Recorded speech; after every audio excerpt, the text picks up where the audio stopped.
Pak Bambang, apakah Alkitab itu bertahan di tengah gugatan fakta-fakta sejarah, arkeologi dan sebagainya? Dan saya menjawab bahwa itu sudah teruji. Pertama, karena iman Kristen itu menyediakan segudang bukti-bukti, bukan sekedar bukti arkeologi, tapi pra-arkeologi. Artinya apa?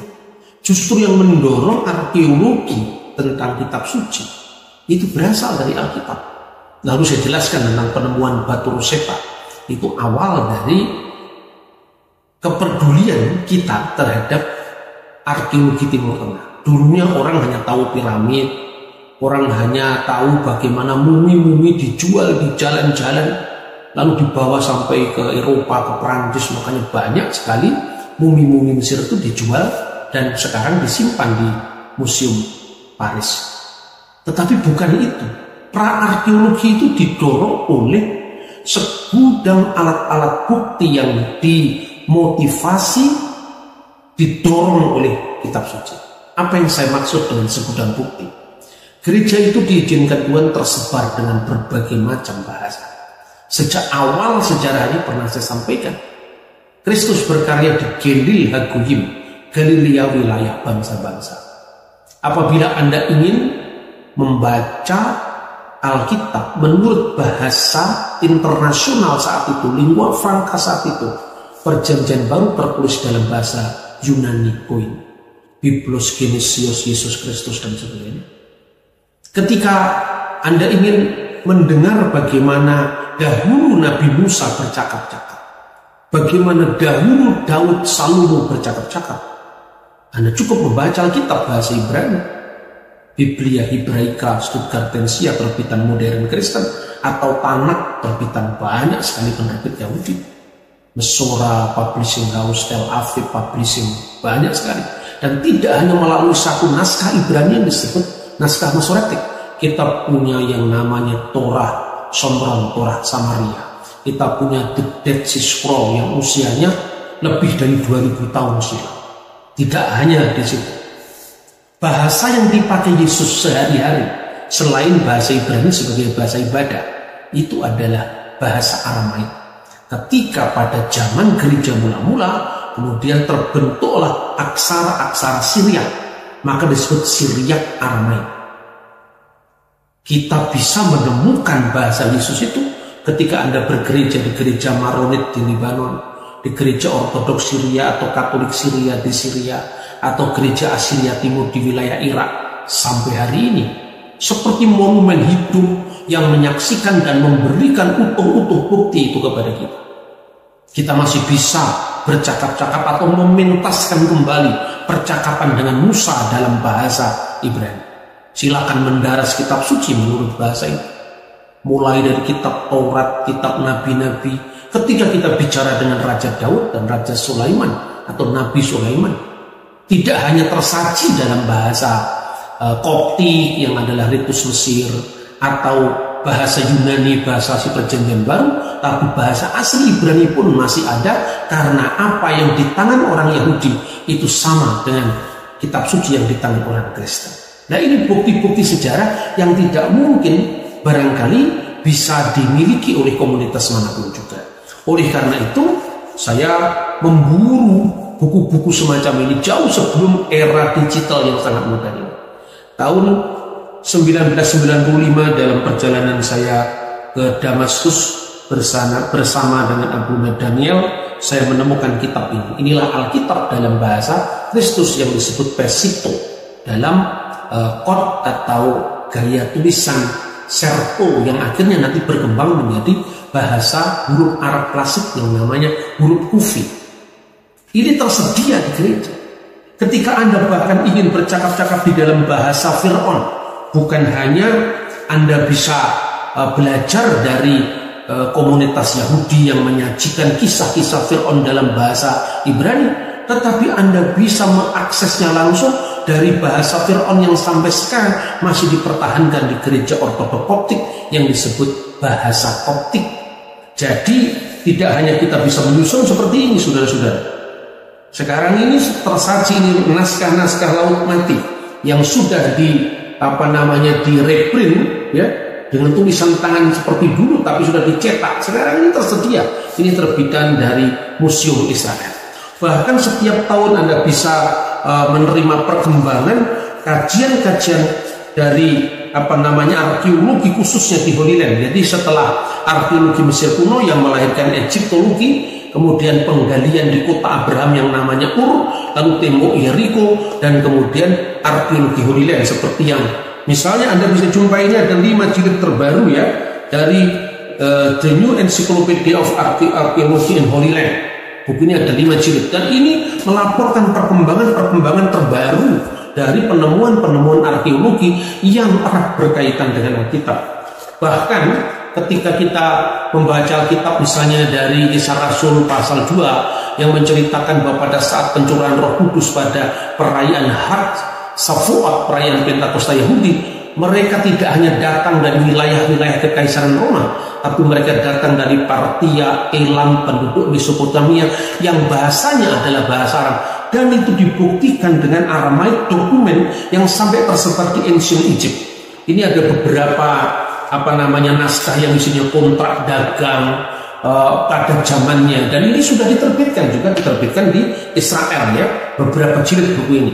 Jadi Textbook of Aramaic Document from Ancient Egypt, dan ini bisa diikuti dengan mudah. Dan ini semuanya menyediakan pustaka besar yang bisa menyusun misalnya untuk Mesir, The Complete Chronology of Ancient Egypt. Ini bisa dilakukan dengan seperti ini. Semua sumbernya pertama kali dari Alkitab ya, dari semua sumbernya pertama dari Alkitab. Dengan demikian ketika orang belum menemukan tentang 1-2 teks yang mungkin dianggap kabur karena keterbatasan bacaan dia, jangan langsung memvonis Alkitab tidak tahan di depan kritik ilmiah. Baru Alkitab yang diuji, kitab-kitab lain belum banyak diuji. Ini saya ngomong dengan suasana kejujuran. Maka marilah saya ajak saudara-saudara untuk berdialog dengan jujur. Bukan polemik itu adalah masa depan kita. Ketika kita polemik meninggalkan rasa kalah dan menang bagi para pihak yang bersengketa, itu tidak baik. Tetapi lihat kekuatan argumentasinya, lihat kelengkapan referensinya, lihat penguasaan holistik dari kajian-kajian yang kita lakukan. Jangan hanya dilihat orang pandai bercakap 1-2 kata seolah-olah pinter bahasa Aramaik, bahasa Ibrani. Enggak cukup itu. Karena apa? Anda mungkin tahu bahasanya tapi arkeologinya tidak dapat, kronologi sejarahnya tidak bisa Anda mengkaitkan. Satu contoh yang diberikan oleh Yayasan Hidayah Bangsa yang dipimpin oleh sahabat saya Pak Mahmud Farid Jailani itu luar biasa. Terobosan yang dulu juga pernah dilakukan oleh Yayasan Para Madinah dengan dialog yang jujur antara Islam dan Kristen. Bahkan setiap bulan kita gelar. Saya selalu diundang Cak Nur waktu itu. Di forum Para Madinah inilah saya bertemu dengan sahabat saya Pak Mahmud Farid. Lalu beliau mengajak saya, kita bikin seminar lagi Pak, supaya kita ini memang berbeda tapi kita bisa bersama-sama. Maka bagaimana tanya jawab, dinamika, diskusi yang bisa kita rasakan dengan bahasa hati kita dan juga rasa kita sebagai seorang Indonesia, itu Anda bisa saksikan lewat video berikut ini. Selamat menyaksikan. Bagaimana sih Indonesia terhadap para sekian gereja yang mengatakan bahwa ternyata Bible tidak tahan dengan teks-teks modern itu suara berlalu. Sekarang sudah ketinggalan mereka. Karena kenapa sih bilang itu? Sekarang ini jujur saya, penemuan arkeologi itu dari mana? Dari gereja. Penemuan arkeologi di kota itu diawali dari namanya Rosetta Stone tahun 1795 dimulai ketika Napoleon Bonaparte menduduki menduduki tanah Mesir. Lalu salah seorang tentaranya menemukan satu batu tertulis dalam 3 bahasa, yaitu bahasa hieroglif, bahasa Mesir kuno yang dipakai pada zaman para Firaun. Kemudian bahasa demotik, bahasa Mesir kuno dipakai di antara Dinos, rakyat, dan bahasa Yunani. Adalah seorang Prancis Katolik yang namanya masih muda, belasan tahun, sudah menguasai 4 bahasa pun. Ibrani, Yunani, Latin, Aramai. Ketika dia mendapat pengumuman dari zaman Napoleon, siapa yang mau ikut ekspedisi arkeologi ke Mesir untuk memecahkan batu Rosetta? Dia datang, bingung untuk Mesir. Apa yang dia lakukan? Dia tanya, komunitas terkuno dari gereja ini dari Mesirnya Islam bukan? Baru abad ke-7. Kristen Ortodok Yunani juga tidak. Kristen Koptik Ortodok. Nah, untuk dia bisa komunikasi dengan orang setempat dia pakai bahasa Arab. Lalu masuk gereja, bingung dia. Nah, ini ada liturginya kok selain bahasa Arab, ada bahasa Yunani, ada bahasa Mesir kuno. Tetapi ketika nama-nama dewa itu diganti dengan nama Yunani, misalnya Theos, Agios, Theos, Agios, Iskios, Agios, Satanas, itu cuma pakai bahasa Arab. Kudus,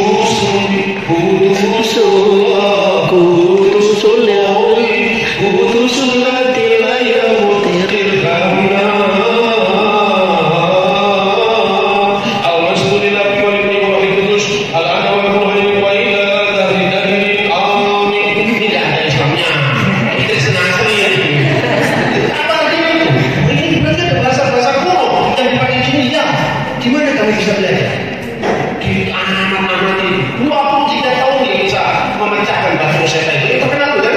Dilihat bahasa Yunani jelas. Oh, di sini ada kata Ptolemeus, di sini ada kata Kleopatra yang selama itu hanya lewat cerita Antoni Kleopatra, ternyata ini tokoh historis dilacak sama dia. Terus ada beberapa tulisan dalam bentuk huruf dan dalam bentuk tanda gambar seperti matahari. Jangan-jangan itu matahari. Ini bahasa kuno sudah tidak berlaku lagi ribuan tahun. Dilihat bawahnya ada kata Helios. Ini matahari, jangan-jangan matahari. Dia datang ke gereja kuno ini. Aneh, kamu punya Alkitab selain bahasa Arab, bahasa apa? Yunani. Selain bahasa Yunani, bahasa Koptik. Apa itu bahasa Koptik? Bahasa zaman Firaun. Oh, hurufnya huruf Yunani. Iya, ketika Rasul Markus datang ke Alexandria, Paulus yang menciptakan peradaban baru. Makanya menciptakan huruf baru. Ayo orang Jawa sekarang anda lihat itu orang Arab suruh baca Arab itu nggak ngerti. Itu program modal karena itu menunjukkan bahwa bangsa kita bangsa besar sampai bisa bikin penjara Arab itu. Begitu juga di sana. Dilihat ternyata kamu tanya bahasa Koptik ya. Bagimu akan ada matahari yang tidak pernah tenggelam. Bahasa Koptiknya apa? Oh, bahasa Koptiknya adalah on. Bahasa Koptiknya adalah ra. Ada dua kata, ra dan on. Ra itu apa? Matahari. Itu dibaca dari Alkitab. Orang-orang Israel membangun kota namanya Ramses. Ra itu hari. Matahari itu artinya apa? Artinya anak. Anak sang matahari, anak dari matahari. Nama aslinya Musa apa? Moshe. Mo itu air yang mengalir. Mese itu bahasa Mesir kuno. Artinya anak. Anak yang diambil dari air yang mengalir. Ketemu sudah ini bahasa. Sejak saat itu muncul namanya Egyptologi. Ini asalnya dari Bible ini. Oh, dalam Bible bertentangan dengan pengetahuan bagaimana? Yang mulai arkeologi adalah Alkitab. Semua orang itu tidak ketemu kata Ramses. Tidak akan ketemu arkeologi Mesir kuno. Baru mulai ada penggantian di apa namanya kita Samra, penggantian di Babel, ketemulah kota-kota kota Abraham. Namanya apa? Telturahi, cocok dengan namanya Abraham dalam Alkitab. Terah, ya kan? Telnahur, cocok dengan nama Nahur. Berarti nama-nama Abraham itu pasti bukan nama Yunani, pasti bukan nama Arab, tapi nama Akadia kuno. Dan itu cocok. Mertuanya Yusuf namanya Potifera. Poti itu yang dipersembahkan Vera kepada Ra matahari. Sama dengan orang Jawa, namanya Muhammad, dan namanya Suryawan. Ketika apa jadi Islam, keluarga besar sebelumnya ditambahi Muhammad Suryawan. Lupa Surya itu di Hindu itu. Namanya juga Kristen ditambah Ignatius Surya Haji. Surya itu bahasa Hindu, Haji itu yang utama itu. Jadi ini sebuah inkulturasi bahasa. Dan untuk baca teks Alkitab, Anda harus paham Ibrani. Ibrani pun bukan Ibrani zaman Ariel Sharon, Ibrani Mekdi itu sebagai bahasa Ibrani, bukan itu. Kafir itu sebagai bahasa Ibrani, enggak. Anda harus belajar namanya paleografi, tulisan-tulisan itu. Karena untuk memahami naskah Quran, Anda nggak bisa cukup hanya membaca teks Ibrani modern. Nah itu jadi apa kembangan dulu, lalu arkeologi, lalu bahasa. Itu minta maaf. Orang-orang yang menyebar dari Eropa yang teologi itu tidak tahu yang begini-begini. Saya minta maaf, bukan saya merendahkan dia, tapi terlalu dangkal untuk memahami naskah yang usianya ribuan tahun hanya bermodal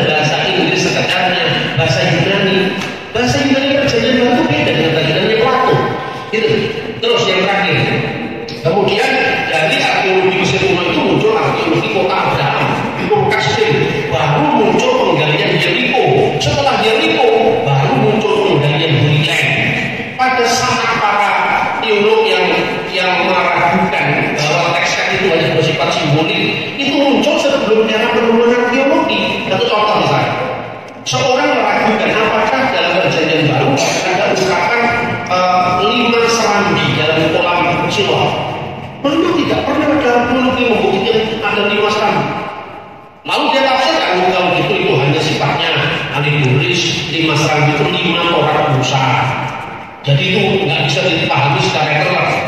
Tahun 1961 ketika buku ini terbit, pada saat yang sama timnya Marshall itu menemukan memang benar dalam penggalian kolam Siloam ada 5 serambi, dan itu terbit pada saat yang sama ketika buku itu dipakai sama ini. Makanya belajar teologi aja nggak cukup, harus belajar arkeologi juga. Arkeologi Borobudur ada pelajari yang baru akan ke-8. Masa arkeologi Mesir kuno di tahun 3000 tahun yang lalu dan kita pelajari, padahal itu ketika kita ngomong dalam Al-Quran dalam Injil tentang Firaun. Firaun itu bukan nama orang. Firaun itu panakok, artinya itu tiang besar. Dan di mana itu disebutkan Firaun itu mulai setelah generasi ketika kerajaan Mesir kuno pindah dari Giza menuju ke Luxor dan sebagainya. Lalu Anda lihat sendiri, saya beberapa teman dari Al-Azhar itu saya anjurkan kamu kalau mau tahu sejarah Mesir jangan hanya baca Perjanjian Baru. Kalau Perjanjian Baru kan baru muncul abad pertama. Jangan baca hanya Quran yang muncul abad ke-7. Kamu baca langsung itu bahwa temuan-temuan arkeologi. Nah, terus sebagai seorang ilmuwan ketika Anda belajar arkeologi itu untuk dulu kita penuh. Supaya apa? Supaya kita bisa netral dan kita dipenjara karena teks. Karena teks itu membimbing kita, oke lah kalau secara hidayah silakan. Tapi kalau secara ilmu pengetahuan, masa kita bisa mengkritik teksnya orang, teksnya kita sendiri kita protes, kan tidak fair gitu. Nah, oleh karena itu saya menyatakan tentang pentingnya gereja ortodoks itu gimana? Karena gereja ortodoks itu saksi hidup dari semua data-data arkeologi. Coba Anda mau belajar bahasa Inggris. Pembawa gereja ortodoks pertama itu bukan saya, tapi Romo Daniel. Nah, kemudian generasi setelah Romo Daniel itu kan menekankan aspek tentang liturgi gereja, sejarah gereja. Saya tidak bisa begitu. Karena apa? Ketika saya masuk dalam salah satu gereja ortodoks saja, berarti saya menutup akses informasi saya untuk ortodoks yang lain. Makanya saya memperkenalkan kajian Syria, kajian Koptik dalam konteks ini. Anda mau tahu bahasanya Yesus sampai sekarang nanti kita masih ada bahasa Sunani. Dipakai tidak hanya sebagai bahasa liturgi tapi bahasa sehari-hari di Manula, Sayyidina di Syria. Anda mau pakai bahasanya Pontius Pilatus, bahasa abad pertama, masih dipakai teks itu di Perjanjian Baru. Anda mau cari bahasanya Nabi Musa, masih dipakai dalam kitab Torah. Anda mau cari bahasanya Firaun, jejak-jejaknya dijumpai dalam kitab Ibrani. Misalnya nama Asnat itu kekasih Naib itu dewa kuno zamannya Yusuf. Yusuf ketika menjadi Perdana Menteri, nama Yusuf itu kan nama Ibrani, Yosef. Ketika di Mesir mendapatkan nama baru, apa itu? Safnah Panik, itu kunci hidup, makanya Aknaton yang hidup. Nah ini nggak cukup hanya bisa ditelaah dari bahasa Arab yang terlalu baru untuk itu. Tidak cukup diambil dari bahasa Yunani, Perjanjian Baru, konteksnya terlalu jauh. Harus diambil dari teks langsung yang melestarikan bahasa Koptik. Itu apa? Dari contoh Koptik. Ini ada di Mesir, tidak ada di Syria. Makanya saya tidak kasarkan kalau hanya saya temukan. Saya mau passing over dari semua tradisi keagamaan. Soal kemudian saya ambil back kepada agama saya sendiri, karena saya harus punya rumah supaya kalau mati ya boleh mengukur. Kan itu saja sebetulnya.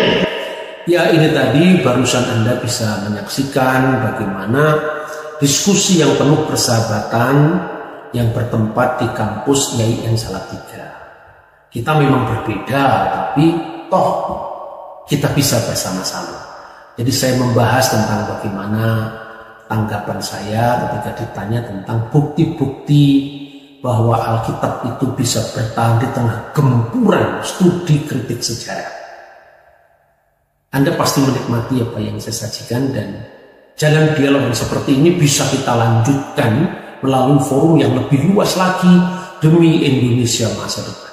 Kita akan menatap era baru dengan paradigma yang baru dalam kerangka Bhinneka Tunggal Ika Tanhana Dharma Mangkura. Berbeda-beda tetapi satu dan tidak ada kebenaran yang menduduki.